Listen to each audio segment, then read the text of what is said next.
ભાવનગર શહેરના સિત્સર વિસ્તારમાં આવેલ એક મંદિર અને બે બંધ મકાનમાં તસ્કરો ત્રાટક્યા હતા અને લાખો રૂપિયા સહિત સોના ચાંદીની ચોરી કરી ફરાર થઈ ગયા હતા. ભાવનગર શહેરના મોડી રાત્રિના સુમારે સિત્સર રોડ પર આવેલા બે બંધ મકાનમાં અને મહાદેવજીના મંદિરને નિશાન બનાવ્યા હતા. જેમાં સિત્સર રોડ પર આવેલા ચંદ્રપ્રકાશ રેસિડેન્સીમાં આવેલ ચંદ્રેશ્વર મહાદેવજીના મંદિરના તાળા તોડી અજાણ્યા શખ્સ મહાદેવજીને ચડાવવામાં આવેલા આભૂષણો અને દાન પેટીમાંથી રોકડ રકમ ચોરી કરી હતી. તદ ઉપરાંત રામેશ્વર સોસાયટીમાં આવેલા પ્લોટ નંબર 40માં રહેતા વામનભાઈ ભટ્ટ યુનિવર્સિટીના નિવૃત્ત કર્મચારીના બંધ મકાનમાં દરવાજો તોડી ઘરમાં પ્રવેશી કબાટ અને લોકર તોડી નાખ્યા હતા અને ઘરમાં સામાન સહિતની ચીજ વસ્તુને તોડફોડ કરી નુકસાન કર્યું હતું. તેમજ રામેશ્વર સોસાયટીમાં આવેલા પ્લોટ નંબર 70 મથુરભાઈ ભટ્ટના બંધ મકાનમાં દરવાજાના નકુચા તોડી ઘરમાં પ્રવેશી રોકડ રકમની ચોરી કરી તસ્કરો નાસી છૂટ્યા હતા. આ સમગ્ર ચોરીની ઘટના સીસીટીવી કેમેરામાં કેદ થઈ હતી. આ ઘટનાની જાણ થતાની સાથે જ એલસીબી સહિતના ભરતનગર પોલીસ મથકનો સ્ટાફ સ્થળ પર દોડી ગયો હતો અને ફરિયાદ નોંધાવવાની તજવીજ હાથ ધરી હતી.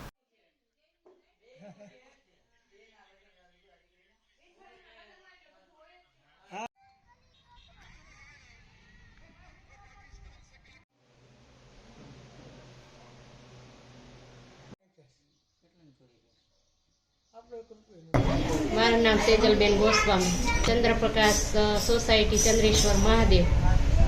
ચંદ્રપ્રકાશ સોસાયટીમાં ચંદ્રેશ્વર મહાદેવમાં ચોરી થઈ છે.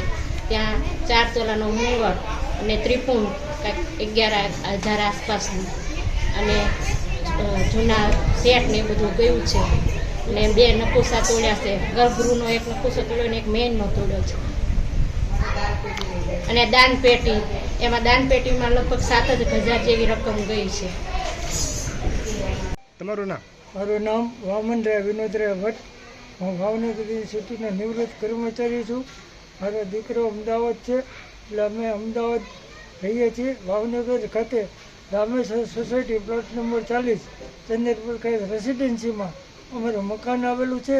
એ મકાનમાં ગઈ રાત્રે 2 વાગ્યા આજુબાજુ મકાનના દરવાજા તોડવાનો અને ચોરીનો પ્રયાસ થયો છે. મારા સામેના મકાનમાં પણ ચોરી થઈ છે. ત્યાં મોટો બધી પ્લોટ નંબર 51 છે એનો, એમાં દાગીના અને 70,000 રોકડા ગયા છે. મારા મકાનમાં દરવાજાના ફટાકા લોક હોય તોડતા 20 મિનિટ જેવો સમય લઈ ગયો.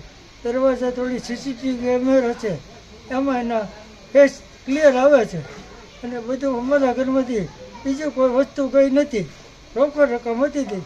મારો મોટો દીકરો છે એ અમદાવાદ જજ છે, નાનો દીકરો છે એ હાઈકોર્ટમાં વકીલ છે. બીજું ચંદ્રપ્રકાશના મંદિરમાં ચંદ્રેશ્વર મહાદેવ મંદિરમાં પણ ચોરી થઈ છે. ટોટલ કેટલી જગ્યાએ ચોરી થઈ? 3 જગ્યાએ, એક મંદિર ને 2 રેસિડેન્ટ મકાન. આ બધા કંટ્રોલમાં સવારે જાણ કરી હતી. પોલીસવાળા આવ્યા હતા, સ્પેશિયલ ટીમ આવી હતી, ફિંગરપ્રિન્ટ લઈ ગયા છે બધી, અને બધું તપાસ ચાલુ છે. સીસીટીવી કેમેરાની ફૂટેજ બધી છે, ક્લિયર કટ આવી. પોલીસ ખાતાવાળા લઈ ગયા છે, એલસીબી વાળા.